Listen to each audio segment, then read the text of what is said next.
Saber, assim, nesse sentido, sobre o que vai dar desse documentário, o que você acharia que seria legal, que a gente deveria fazer? Existem coisas que as pessoas achariam legal, que até vão comentar contigo, como é um áudio documentário, uma rádio documentário, enfim, acho que não vai dar muitas...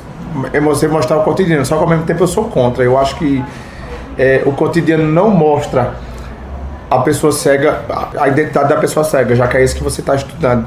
O cotidiano mostra aquilo que ele consegue fazer, mostra aquilo que ele pode fazer sendo cego. E minha questão hoje é mostrar que talvez não exista a identidade da pessoa cega e a identidade da pessoa que enxerga, e sim identidades dependentes de qualquer coisa. Que é isso que eu quero que seja acordado, que eu vou fazer de tudo junto com vocês para que nós possamos acordar, que independente de ser cego ou não, cada um tem a sua identidade. Não deveria ter aquela divisão de identidade de pessoa cega e não pessoa cega, entendeu? O Instituto dos Cegos de Campina Grande fez um CD com a participação de todos os deficientes visuais da instituição. Todos os deficientes visuais, todos os deficientes visuais, deficientes visuais, deficientes visuais, deficientes visuais, deficientes, todos os deficientes visuais da instituição. Eu não sei, mulher, eu acho tudo tão normal. Eu acho que nem era pra ter essa separação de pessoa cega ou pessoa não cega. Eu acho que a cegueira deveria ser mais tratada como uma diferença. Assim como você é diferente de mim em alguns aspectos, você é diferente da Marina em algumas coisas. Eu sou diferente de você porque eu não enxergo. Você pode ser diferente da Marina porque você não sabe dirigir. E a Marina pode ter medo de altura. E assim vai caracterizando as nossas diferenças, sabe? Eu acho que a cegueira, embora nós tenhamos nossas limitações, mas ela não era para ser encarada de uma maneira tão séria a ponto de ficar essa divisão na sociedade. Eu reluto em dizer que talvez exista uma cultura porque ser cego não é ser só cego, né? E cada cego tem uma cegueira própria, né? Cada pessoa cega tem a sua própria história com a própria deficiência, né? Tem gente que já nasce, tem gente que adquire, tem gente que lida bem, tem gente que lida mal, né? Tem gente que não supera, tem gente que se isola, enfim, cada pessoa lida com a deficiência de um jeito e cada deficiência é diferente, apesar de existirem lesões semelhantes, né? Se eu sou alegre, não é porque eu sou cego e isso não veio pra mim. Eu sou alegre porque sou mesmo, da minha personalidade. Se eu tô triste, não é porque eu sou cego, é porque alguma coisa me entristeceu. E a galera traz muito isso pra cegueira, pra deficiência. Estou falando da cegueira porque é meu caso, mas acho que abrange toda a deficiência. A maior dificuldade de ser cego é não ter a sua limitação respeitada. Ou o que lhe pede está longe do seu alcance, ou o que lhe pede é tão fácil que ele não se sente motivado a fazer.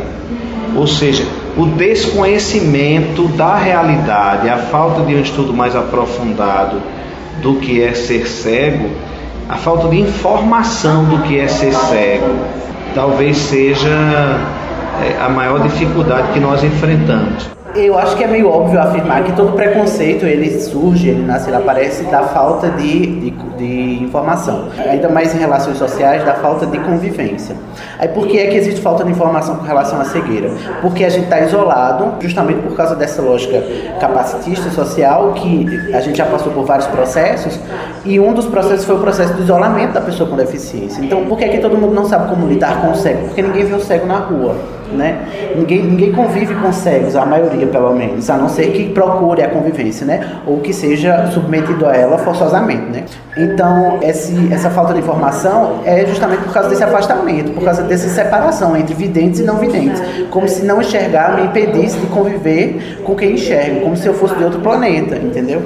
E aí, isso eu não falo nem só em relação à cegueira, mas em relação a qualquer pessoa com deficiência. Eu acho que o mais próximo que a gente vai chegar de saber como um extraterrestre reagiria a um contato com o humano é quando você vê uma pessoa que nunca conviveu com uma pessoa com deficiência e encontra uma pessoa com deficiência na rua, porque aquilo parece muito extraterrestre.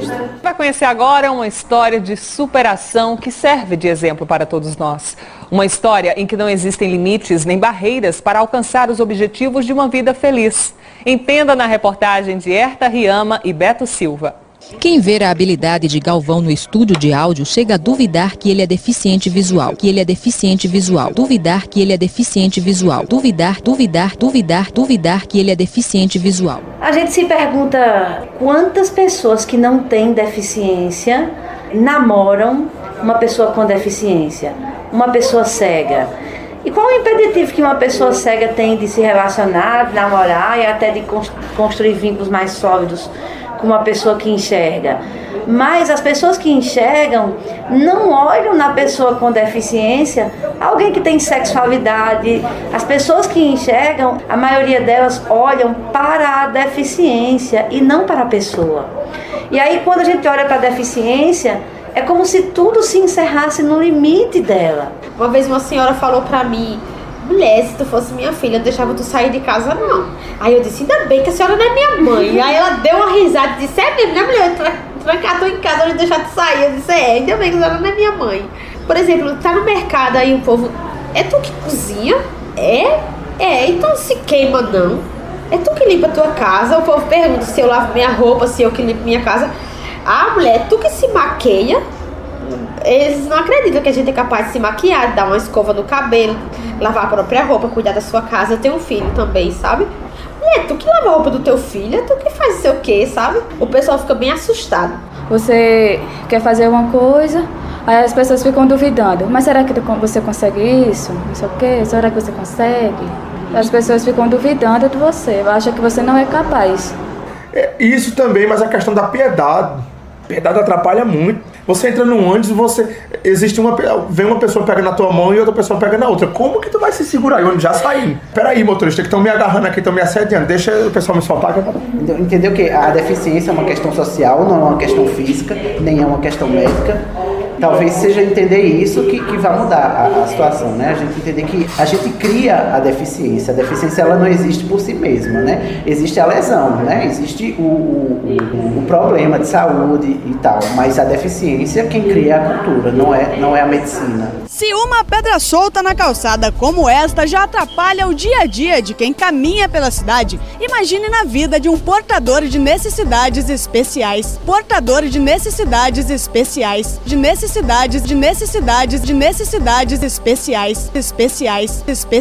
especiais. Então, o verbo portar pressupõe que eu disponho daquilo, mas a minha deficiência eu não disponho dela, eu não posso deixar a minha cegueira em casa e sair.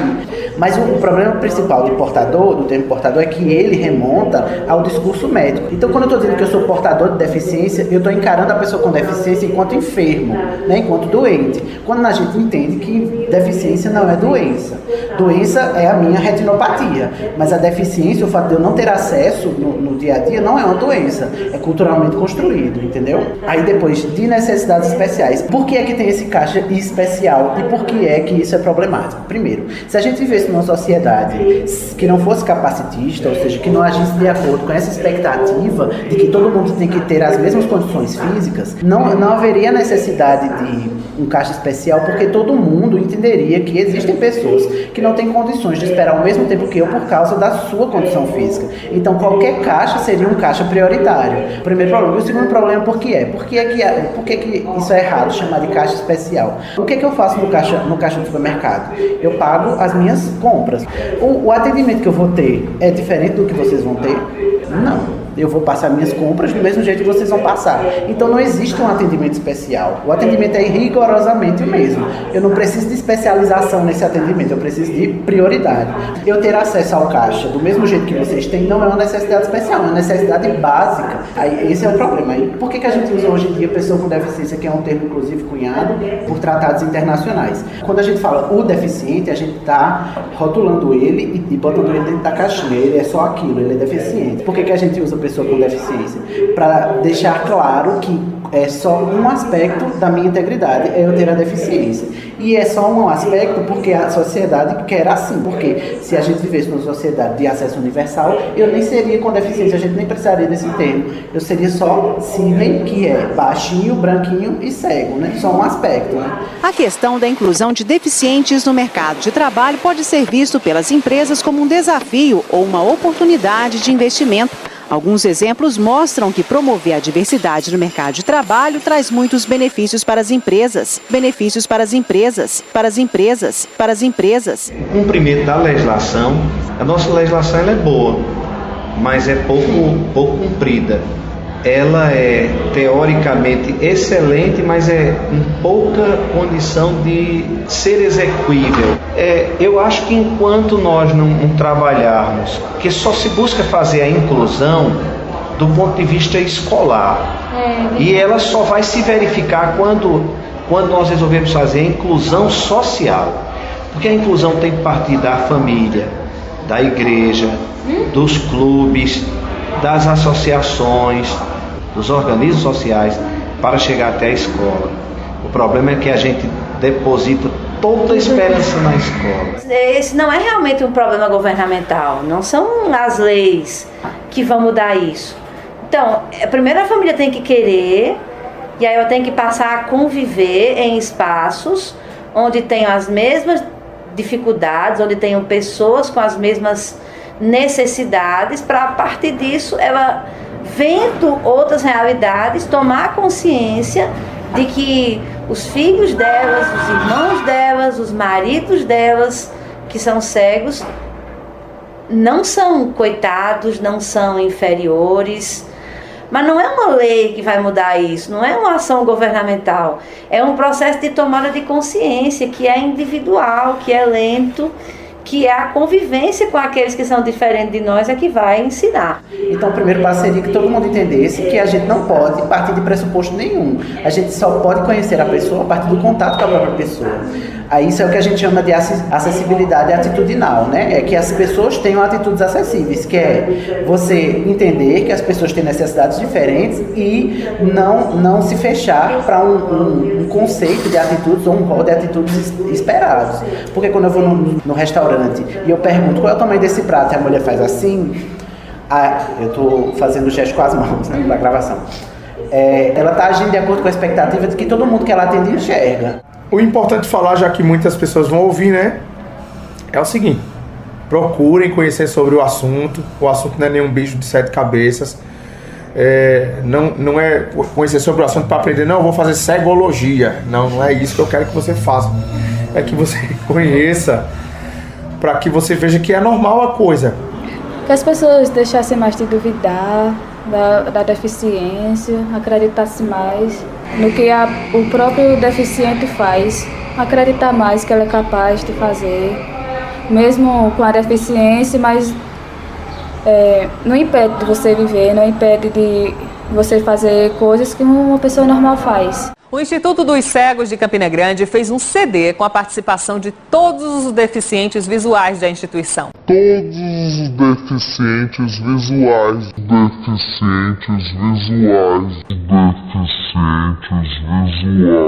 Enquanto eu estava com baixa visão, eu me coloquei em negação, porque como eu enxergava, apesar de eu precisar de lupa, apesar de eu ter que encostar o livro na cara para ler, eu negava a minha deficiência porque eu não queria me identificar nesse grupo que é estigmatizado, eu não queria fazer parte disso. Aí talvez eu tivesse nesse estágio até hoje se eu não tivesse perdido completamente a visão, né? Aí eu acho que como eu perdi completamente a visão, aí isso aí talvez na minha cabeça tenha sido um choque de realidade maior, porque agora era definitivo, né, e irreversível no meu caso. Então aí talvez foi aí que eu me coloquei nessa atitude, né, nessa postura de aprender a lidar com isso, porque se não aprender a lidar com isso eu não vou viver, né? Não, mudou tudo. Só que a maneira com que eu aceitei essas mudanças não foi uma maneira de rejeição, não. Eu abracei a causa, apesar de não ter sido uma causa boa, mas quando eu percebi que eu perdi a visão, ou eu abraçava a causa e ia viver a minha nova vida, ou eu ficava em casa. Eu nasci cega, eu tive consciência de que eu era pessoa cega, exatamente, e é o outro que faz a gente se reconhecer. Né? E eu tive consciência de que era pessoa cega, eu me lembro bem disso, quando eu era ainda criança, 6, 7 anos, na convivência com a minha prima, ela é poucos meses mais nova que eu, e eu me perguntava, ela foi para a escola também antes de mim, eu me perguntava, por que ela vai para a escola e eu não? Por que ela tem bolsa? Por que ela tem caderno? Por que ela tem lápis e eu não? Aí, de repente, eu ganhei uma regleta e um punção, que são os instrumentos de escrita. Eu estava numa escola longe, quando todo mundo estava na escola perto. E isso me fez ter consciência de que eu era uma pessoa cega. Mas nunca me senti inferior por causa disso. As pessoas que convivem comigo mais de perto sabem disso. A cegueira não me impediu de estudar, de ser funcionária pública, de administrar uma instituição, de ter atividades pastorais na comunidade, de casar, de construir família, de ir para festa, de ter amigos. Enfim, a cegueira nunca me impediu de nada.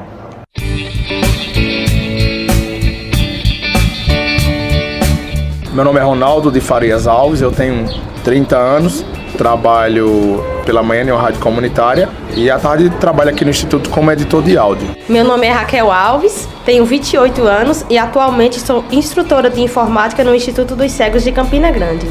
Meu nome é Sidney Andrade, eu tenho 29 anos, sou instrutor de informática acessível aqui no Instituto vai fazer 3 anos já, sou cego há 4 anos. Fora isso, eu sou graduado em comunicação, tenho mestrado em literatura. Eu sou John Queiroz, no momento estou superintendente do Instituto de Educação e Assistência aos Cegos do Nordeste, mas, sobretudo, sou educador e professor da casa já há 30 anos, tenho 50 anos de idade e sou pedagogo. Eu sou a Denise Queiroz de Farias, presidente do Instituto dos Cegos de Campina Grande. Meu nome é Ana Carolina Alves da Costa e eu tenho 19 anos.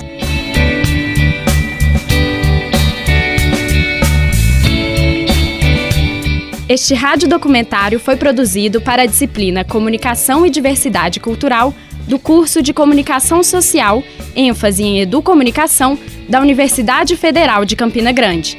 Todas as entrevistas foram realizadas no Instituto de Educação e Assistência aos Cegos do Nordeste. Conheça mais em www.institutodocegos.com.br. Produção: Carolina Rezende e Marina Novaes. Orientação: Professora Maíra Nunes. Apoio: Instituto de Educação e Assistência aos Cegos do Nordeste.